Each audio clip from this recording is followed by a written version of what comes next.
Hello everyone, welcome back to my channel make me shine. আমি বনি নিয়ে চলে এসেছি আবার একটা মিষ্টি নতুন ব্লগ। আগের ব্লগটাতে তোমাদের তো বললামই যে আমরা ঘুরতে যাচ্ছি, ব্যাগ ট্যাগও গোছানো কমপ্লিট হয়ে গেছে।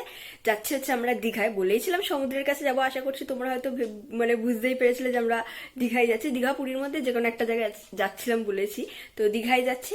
তো এখন বাজে হচ্ছে রাত 3:30।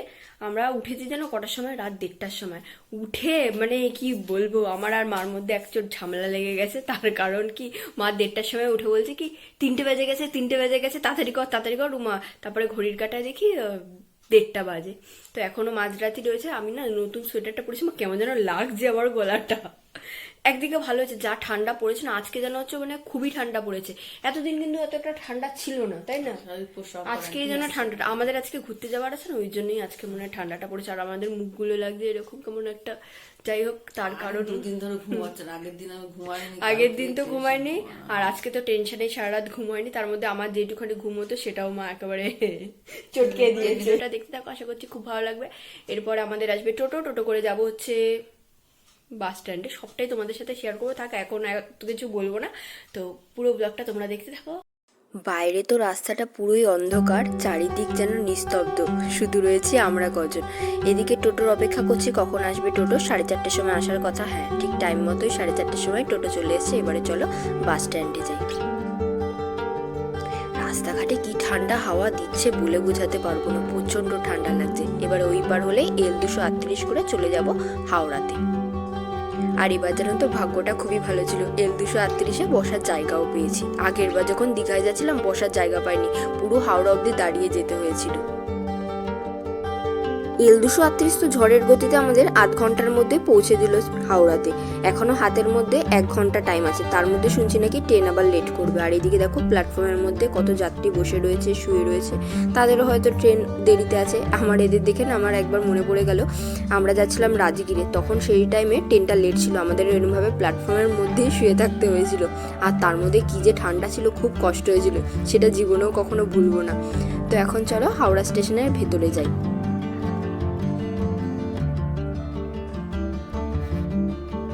এই ভোরেও কত মানুষজন, দেখে আমি অবাক হচ্ছি। সবাই যার যার গন্তব্যস্থলে যাচ্ছে, কেউ ঘুরতে যাচ্ছে, কেউ কাজে যাচ্ছে। আর এখানে আমরা এখন বসে থাকবো কিছুক্ষণের জন্য, কিছুক্ষণ কি প্রায় 1 ঘন্টার মতনই বসে থাকতে লাগবে। আর পাখাটা দেখো কত বড় পাখা, যদিও বা পাখা ছাড়েনি, পাখা ছাড়লে আর এখানে কেউ বসতে পারতো না, যা ঠান্ডা।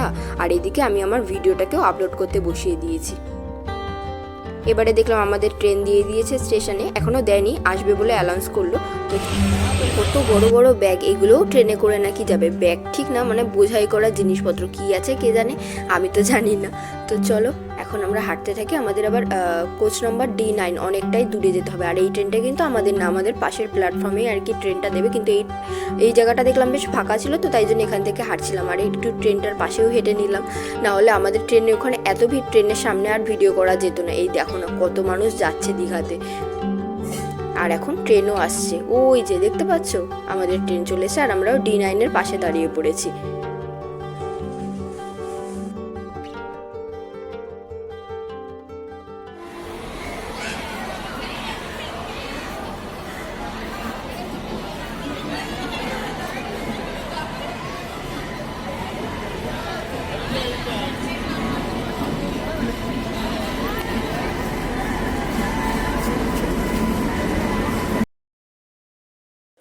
ট্রেন প্ল্যাটফর্মে আসতেই মনের মধ্যে একরাশ আনন্দ, ঘুরতে যাচ্ছি বলে। এদিকে দেখো না আমার আর আমার মার মুখের হাসিটা, তো একটা আনন্দ থাকতে আবার একটা দুঃখও ছিল তার সাথে। তার কারণ কি জানো তো, এই যে জানলার ধারে সিট পাইনি। আর জানলার ধারে না সিট পেলে না একদমই ভালো লাগে না। তো যাই হোক, সেই দুঃখে একটা বিস্কুট নিয়ে নিলাম। বিস্কুটটা খেতে খেতে যাই। আসলে খুব জোর খিদেও পেয়েছে, ভোরবেলায় কোথাও উঠে যাওয়ার থাকলে না খুব জোর খিদেও পেয়ে যায়। আর এদিকে জয় জগন্নাথ নাম করে আমরা এবারে দীঘার উদ্দেশ্যে রওনা দিই। জয় জগন্নাথ কেন বললাম বলো তো, এখন দীঘাতেও না জগন্নাথ মন্দির হচ্ছে। আর এদিকে আমার মা দেখো আবার কেকও বার করে দিয়েছে, বললো নে কেকটাও খেয়ে নে। তো চলো এখন খাওয়া দাওয়া তো লেগেই থাকবে, আমরা এবারে যাত্রা শুরু করে দিই। একটু ঘুমিয়েও নিলাম, কিন্তু এই ঘুগনির গন্ধে ঘুমটা আমার ভেঙে গেল। তো এবার একটু ঘুগনিও খেয়ে নিয়েছি। তারপরে আবার পপকর্ন, কুরকুরে পপকর্ন, অনেক কিছু। আর বাইরের জানলা দিয়ে এত সুন্দর লাগছিল না দৃশ্য, তেমনভাবে কুয়াশাও ছিল। এত কিছু খাওয়ার পরে আবার মা একটু এই যে যাতে গ্যাস অম্বল না হয়, একটু হজমি দানাও দিয়ে দিল। আর এদিকে কি ঠান্ডা লাগছে, আমি আবার তার উপরে আর একটা চাদরও দিয়ে দিয়েছি, মানে যতগুলো পারছি চাপা দিয়ে দিয়েছি। আর এদিকে দেখো কোলাঘাট যাচ্ছে।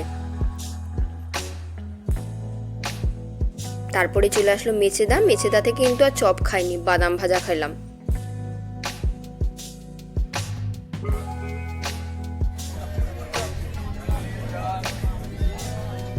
দীঘা যাবার আনন্দে অনেকে আবার বক্সও নিয়ে এসছে, সেখানে বেশ গানও বাজাচ্ছিল, বেশ ভালোই লাগছিল কিন্তু। আর এরপরে আসলে একটা শশা, সে আবার বলছে ছাল ছাড়াইয়া দিব। তো যাই হোক, আমি একটু শশাও নিলাম। শশাটা মোটামুটি ছিল, খুব একটা ভালো ছিল না। এবারে চলে আসলাম আমরা দীঘাতে।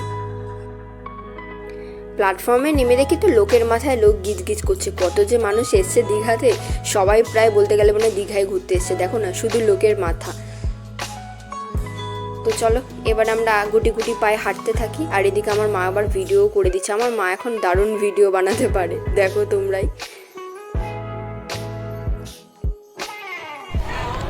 এটা হচ্ছে আমাদের ট্রেন। আর এই দেখো পুরীর মন্দির হচ্ছে এখন, এবছরই তো উদ্বোধন হবে। উদ্বোধনের আগে চলে আসলাম আমরা। তো এখন চলো আবার বাকিটা পথ যেতে থাকি।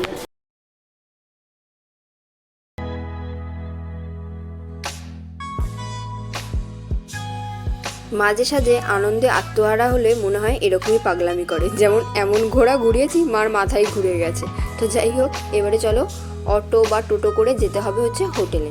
এখানে জানো তো অটো টোটোওয়ালারা প্রচুর দাম চায়। তো মাথা পিছু 20 টাকা দিয়ে আমরা চলে আসলাম ওল্ড দীঘাতে। আর আমাদের হোটেলটা ছিল হচ্ছে হোটেল সরোজ। তো চলো চলেও এসেছি হোটেলের সামনে। এবারে ছোট্ট করে একটা তোমাদের রুম ট্যুরটা দিয়ে দিই। রুমটা না বেশ পরিষ্কার পরিচ্ছন্ন ছিল, আমার খুব ভালো লেগেছে ওই হোটেলের রুমগুলো। তো যাই হোক, এবারে দরজাটাকে আটকে দিলাম। ফার্স্টে পড়ছে বাথরুম। বাথরুমটাকে আগে চলো তোমাদেরকে দেখিয়ে দিই। বাথরুমটাও বেশ পরিষ্কার পরিচ্ছন্ন, সত্যি মানে আমরা প্রত্যেকে যদি ঘুরতে আসি না, বাথরুমটা পরিষ্কার পরিচ্ছন্ন চাই, কিন্তু এই হোটেলে বাথরুমটা পরিষ্কার পরিচ্ছন্ন ছিল। আর ঢুকেই ফার্স্টে এই যে একটা সোফা আছে, টেবিল আছে, আর এই যে বেড, আর ওইদিকে আমার মা রয়েছে, আর এই যে টিভি রয়েছে, এই যে আয়না রয়েছে। আর এখানেও একটা কি আছে দেখি, এখানে একটা ফোনও আছে, কম্বলও আছে, জলের গ্লাস আছে, জগ আছে, আর কি আছে, অনেক কিছু আছে। ও এখানে আবার একটা ডয়ারও আছে। ডয়ারে কিছু নেই অবশ্য। এই হচ্ছে আমাদের হোটেল রুম। আর এটা হচ্ছে জানলা, কিন্তু জানলা দিয়ে কোনো ভালো ভিউ নেই। পাশে আর একটা হোটেল, সেটারই ভিউ আর কি দেখা যাচ্ছে।